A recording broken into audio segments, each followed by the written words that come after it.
Alhamdulillah wa syukurillah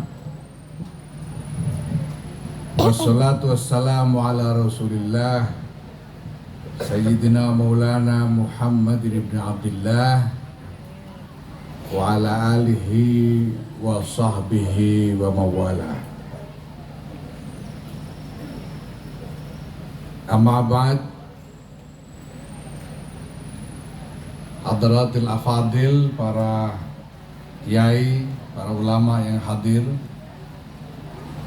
yang saya hormati Mustasyar Pengurus Besar Nahdlatul Ulama Haji Herman Deru,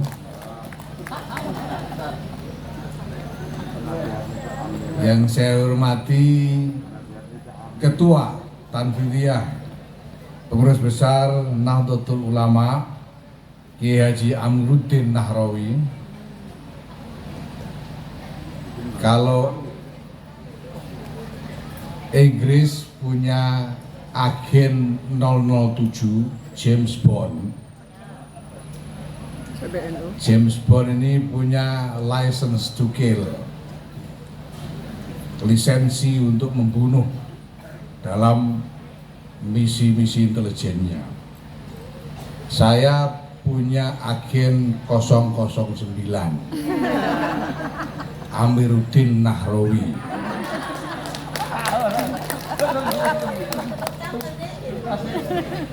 Kemarin dia punya license to block, lisensi untuk ngeblok apa saja boleh. Nah, dengan ini saya nyatakan lisensi itu saya cabut.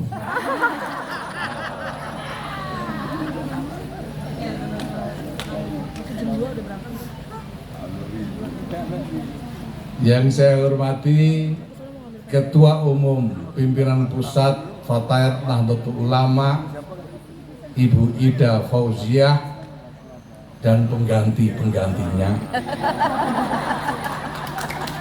sahabat Anggia Ermarini, sahabat Margaret Aliyatul Maimunah.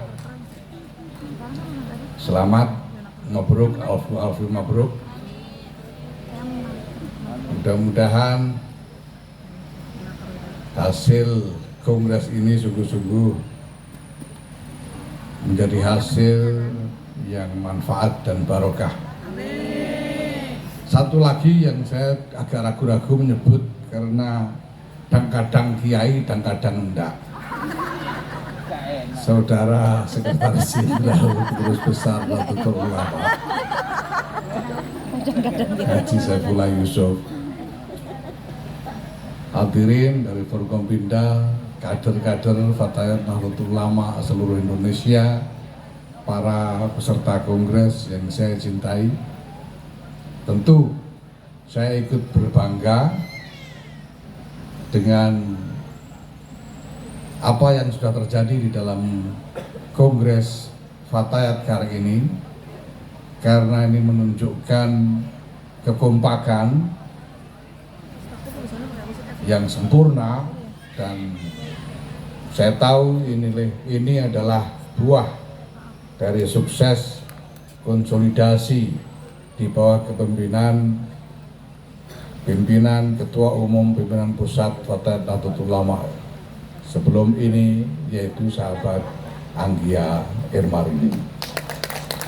Terima kasih atas khidmahnya.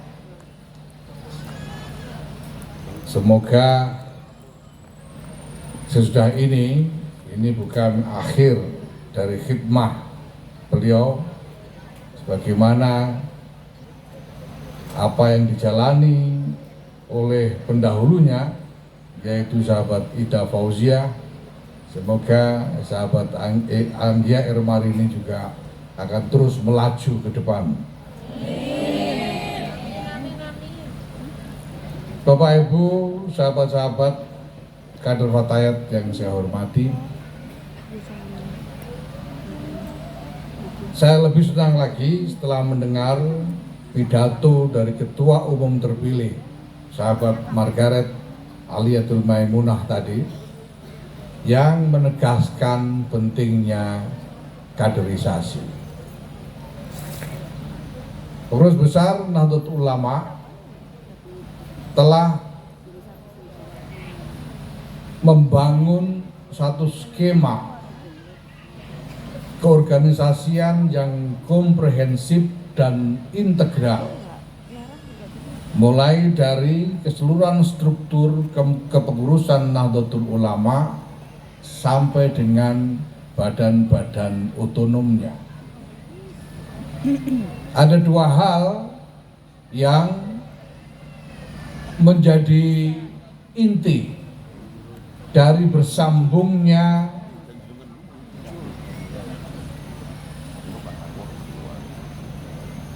manajemen pengelolaan organisasi dan gerakan di lingkungan Nahdlatul Ulama antara kepengurusan NU dengan Banem-Banem ini. Yang pertama, sebagaimana ditegaskan oleh Ketua Umum terpilih tadi, integrasi dalam hal kaderisasi. PBNU telah menyusun satu model kaderisasi atau pelatihan kader reguler yang ini nanti akan mengintegrasikan macam-macam sistem pelatihan kader reguler yang ada di badan-badan otonom ke dalam satu kesatuan bersama dengan sistem pelatihan kader di tingkat kepengurusan Nahdlatul Ulama. Maka misalnya nanti lulusan dari pelatihan kader tingkat tertinggi di lingkungan Fatayat Nahdlatul Ulama akan setara dengan lulusan pelatihan kader tingkat menengah di dalam struktur kepengurusan Nahdlatul Ulama, sehingga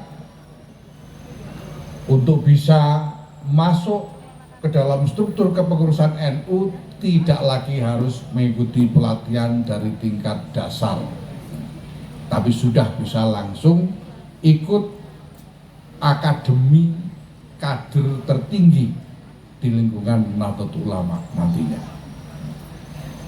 Nah, apakah ini juga berpengaruh terhadap peluang untuk duduk di dalam kepengurusan Nahdlatul Ulama? Saya sudah memberikan contoh dan membuat bukti bahwa kehadiran perempuan di dalam struktur kepengurusan Nahdlatul Ulama tidak masalah.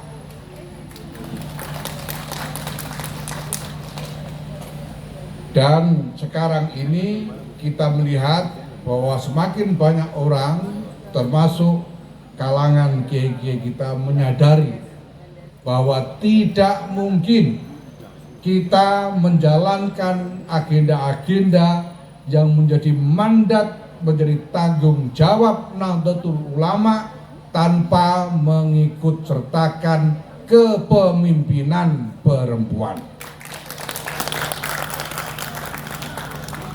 Jadi hierarki pelatihan kader ini akan menjadi nantinya tulang punggung dari sistem meritokrasi di dalam struktur organisasi Nahdlatul Ulama. Karena itu saya sangat berharap kepengurusan atau jajaran pimpinan pusat Fatayat Nahdlatul Ulama ke depan ini sungguh-sungguh memperhatikan konsolidasi dalam hal pelatihan kader yang terstruktur ini, sehingga ketika diintegrasikan ke dalam sistem pelatihan kader NU secara keseluruhan ini akan langsung bisa matching, tidak ada selisih, tidak ada geseh antara satu dengan yang lain. Yang kedua, Bapak Ibu, sahabat-sahabat sekalian,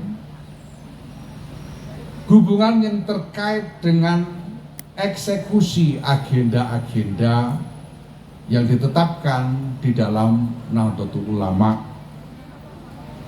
Bapak Ibu sahabat-sahabat, khususnya para kader Fatayat Nahdlatul Ulama yang saya cintai, struktur kepengurusan PBNU itu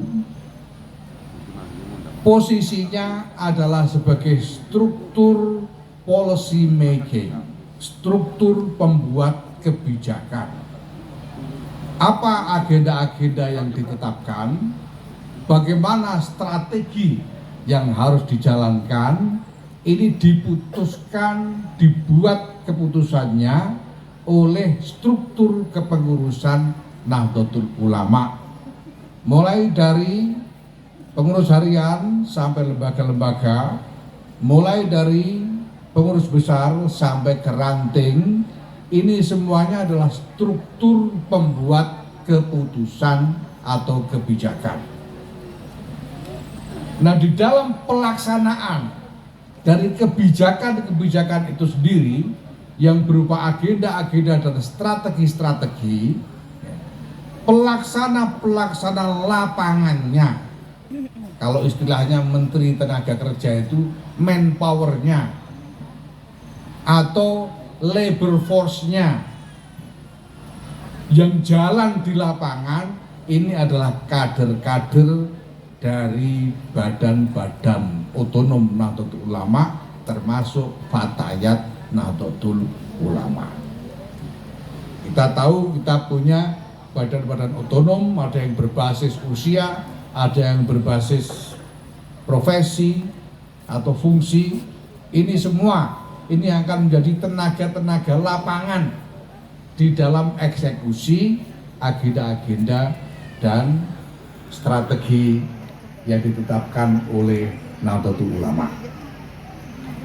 Nah, dalam hal inilah posisi Fatayat Nahdlatul Ulama ini menjadi sangat penting, bahkan saya harus katakan mungkin paling penting di antara badan-badan otonom lainnya. Kenapa? Karena pengurus besar Nahdlatul Ulama ini telah menetapkan agenda-agenda besar yang harus terwujud ke dalam transformasi masyarakat secara nyata. Untuk menyambut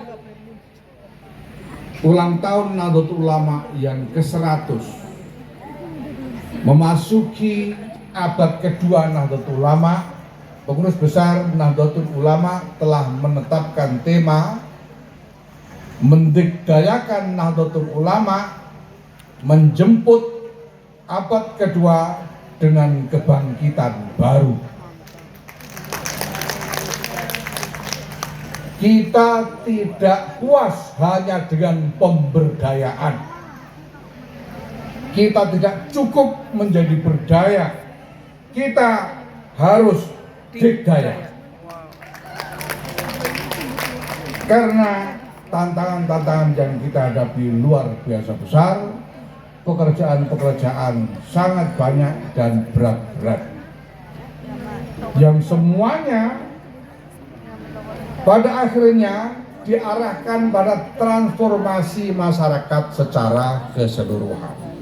Transformasi ini akan membawa berbagai macam wujudnya, antara lain ada transformasi ekonomi yang tadi sebagian telah disampaikan juga oleh Menteri BUMN, sahabat Banser Erick Thohir, yang juga telah ditunjuk menjadi Ketua Steering Komite Panitia menyambut 100 tahun Nahdlatul Ulama. Tapi kita masih punya banyak lagi yang sudah diagendakan oleh PBNU dan insya Allah akan bisa segera dioperasionalisasikan. Kita punya agenda untuk membangun industri pangan. Kita punya agenda untuk membentuk badan-badan usaha milik NU. Kita punya agenda untuk melakukan pemberdayaan petani-petani sawit dan lain sebagainya. Ini Sumatera Selatan jatahnya agak banyak ini soal sawit ini. Tapi kita juga punya agenda-agenda transformasi yang lebih mendasar, yaitu transformasi budaya.